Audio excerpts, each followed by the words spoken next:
इस वक्त की बड़ी खबर बता दूं आपको कि एक ऐसा हादसा जो आपको झंझोर कर रख देगा। मैं बता दूं कि छोटाईपट्टी लवाम के अंदर एक छोटाईपट्टी पंचायत के समिति के मेंबर मोहम्मद कैसर मरहूम को दिन दहाड़े जो है तौकीर नाम के शख्स ने गोली मार दी। आपको साथ ये भी बताता चलूं कि 14 जुलाई को ये हादसा हुआ है दोपहर में, और अभी तक किसी की गिरफ्तारी भी नहीं हुई है।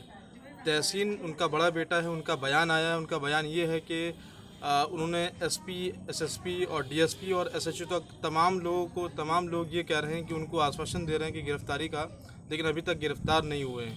तो उनका ज़रा बयान देखिए। तहसीन उनके बड़े बेटे हैं मोहम्मद कैसर। अस्सलाम वालेकुम, नमस्कार, आदाब। मेरे पिताजी की हत्या कर दी गई है। प्लीज़ मैं आप सभी से गुजारिश करता हूँ कि मेरा सहयोग करें।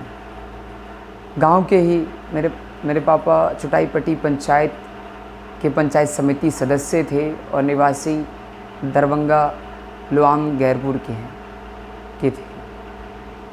गांव के ही दबंग तौकीर के द्वारा मेरे पापा की हत्या 14 तारीख को सरेआम बीच चौराहे पर गोली मारी गई।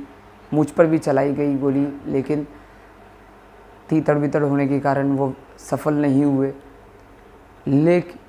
जिसकी वजह से पापा को गोली लगी और उनको यहाँ दरभंगा निजी अस्पताल में ले जाया गया। उसके बाद डीएमसीएच में ले जाया गया, Darbhanga medical college and hospital में। लेकिन पापा मेरे दुनिया से रुखसत हो चुके थे। तो आप सभी से गुजारिश है कि उनके लिए मग़फ़िरत की दुआ मांगें। अल्लाह उन्हें जन्नतुल फ़िरदौस में आला मुकाम अता फ़रमाए, आमीन।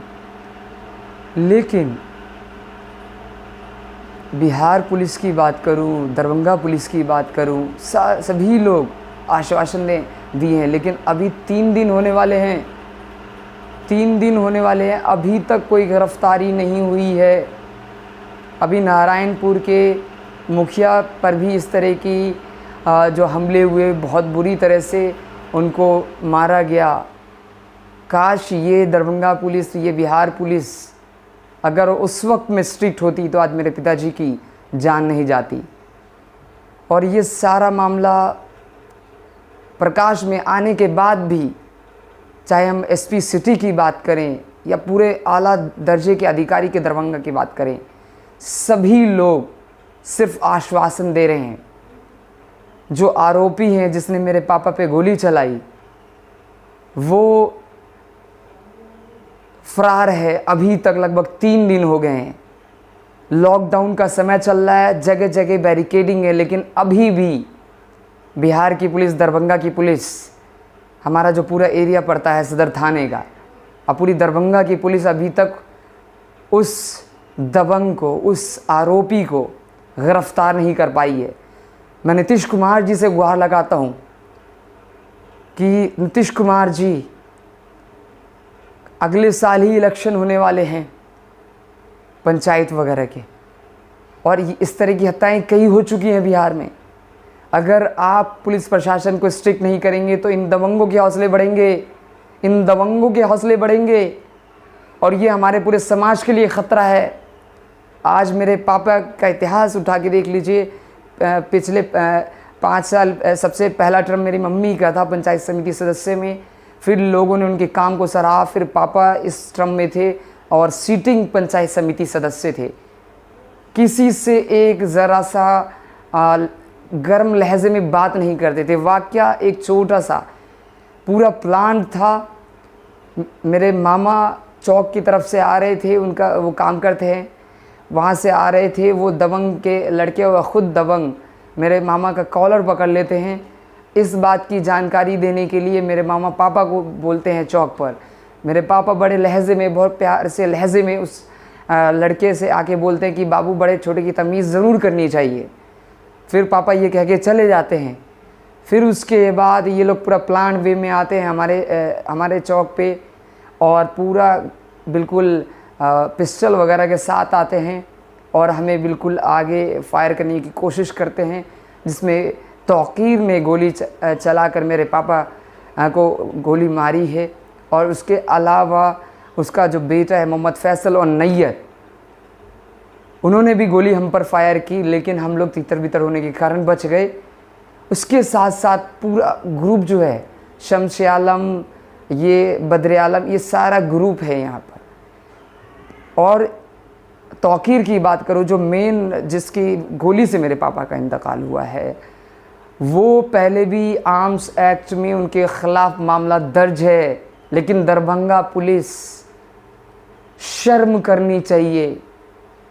हमें न्याय पर पूरा भरोसा है, न्याय पर पूरा भरोसा है, लेकिन मैं आप सभी लोगों से, भारतवासियों से गुजारिश करूंगा कि अगर इस तरह के दबंगों को रोका नहीं गया, पुलिस अगर नहीं रोकी, तो इस तरह की हत्याएं आम हो जाएंगी। नीतीश कुमार जी, मैं प्रधानमंत्री मोदी जी से भी गुजारिश करूंगा, गृह मंत्री जी से भी गुजारिश करूंगा कि इस मामले में आप बिल्कुल रिपोर्ट मंगवाइए। इस मामले की बिल्कुल जांच सीबीआई के अंतर्गत होनी चाहिए, क्योंकि अभी लगभग 3 दिन होने वाले हैं, लगभग 70 घंटे होने वाले हैं, और अभी तक कोई कार्रवाई नहीं हुई है। सिर्फ आश्वासन दिया जा रहा है कि हो रही है, कार्रवाई हो रही है। अभी तक जो आरोपी है फरार है, और अभी तक पुलिस बिल्कुल इस बात का पता नहीं लगा पाई है, जिससे ये साफ झलकता है कि पुलिस इस मामले को सीरियस नहीं ले रही है। एक राहत इंदौरी का शेर है, अगर मैं गलत हूँ तो मुझे माफ़ कीजिएगा, कि लगेगी आग तो आएंगे कई घर जद में, लगेगी आग तो आएंगे कई घर जद में। यहाँ पर सिर्फ मेरा मकान थोड़ी ही है। मैं सभी भारतवासियों से अपील करूँगा कि इस तरह का माहौल हर गांव और हर देश प्रदेश में होता है। अगर हमारी पुलिस चौकस हो जाए, अगर हमारी गवर्नमेंट पुलिस को सख्त निर्देश दे कि ऐसे लोगों को शूट एट साइट किया जाए, एक एग्जाम्पल सेट हो कि हमारा देश न्यायपालिका पे चलता है, न्यायपालिका पर सारा कुछ चलता है, जुडिशरी पे चलता है, ऐसे एग्जाम्पल सेट किए जाए कि शूट एट साइट। आज गल्फ कंट्रीज को उठा के देख लीजिए, क्यों वहां क्राइम कम है। हमें अपने हिंदुस्तान की सभी जितनी तरह की कोर्ट से सब पे भरोसा है, और उनसे ही गुहार है।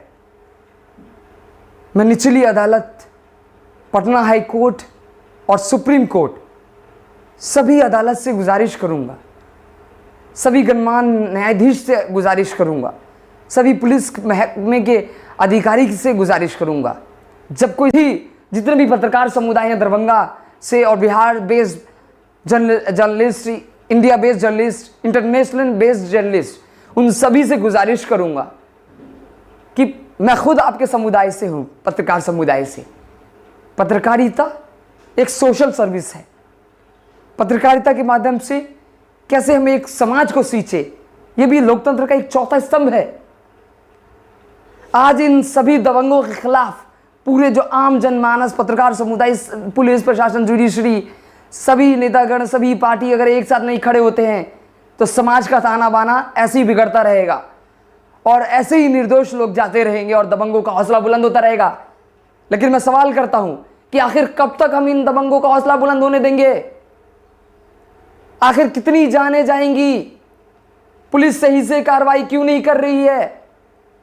पुलिस आखिर जो शपथ लेती है कि जान चली जाए, लेकिन जो हमारे इलाके में, जो हमारे क्षेत्र में, हमारे देश में, हमारे राज्य में जो असामाजिक घटना करेगा, जो अनसोशल फैक्टर है, उसको त्वरित कार्रवाई करके, गिरफ्तार करके, अंडर ट्रायल करके उसको सीधे जेल में बंद करने का काम, ये एग्जाम्पल सेट करना चाहिए। मैं आप सभी से गुजारिश करूंगा, हम सभी को इसमें लगना है। ये मेरे से पिताजी का मामला नहीं है। अगर आप ये न्यूज़ को देख रहे हैं तो हो सकता है कि आपके भी सगे संबंधी इस तरह के मामले में गए हों, कोई निर्दोष व्यक्ति दबंग के द्वारा खत्म किए गए हों। आप सभी का ये मामला है दोस्तों। आखिर कब तक हम घरों में बैठे रहेंगे? कब तक हम इन सब हत्याओं को सहते रहेंगे? उठना होगा, उठ खड़ा होना होगा, अब नहीं तो कभी नहीं। उठना होगा हम सभी को। तो मैं आप सभी से गुजारिश करूंगा कि मेरे पापा की आवाज़ बने, और भी जितने भी लोग ऐसे निर्दोष लोग दबंगों के द्वारा जा रहे हैं, उनकी भी आवाज़ बुलंद करने के लिए हमें एक साथ खड़ा होना होगा। बिहार शासन से मांग करनी होगी कि सीबीआई जांच हो और तुरंत मुजरिम पर कार्रवाई करके एक एग्जाम्पल सेट किया जाए, ताकि भविष्य में इस तरह की घटनाएं, उनके जो हौसले बुलंद है दबंगों के, वो हौसले टूटे। मैं गृह मंत्री अमित शाह जी से अपील करूंगा, प्रधानमंत्री मोदी जी से अपील करूंगा, कानून मंत्री से अपील करूंगा, बिहार सरकार के मुखिया नीतीश कुमार जी से अपील करूंगा और अन्य पार्टी के जो लोग हैं, चाहे पक्ष में या विपक्ष में।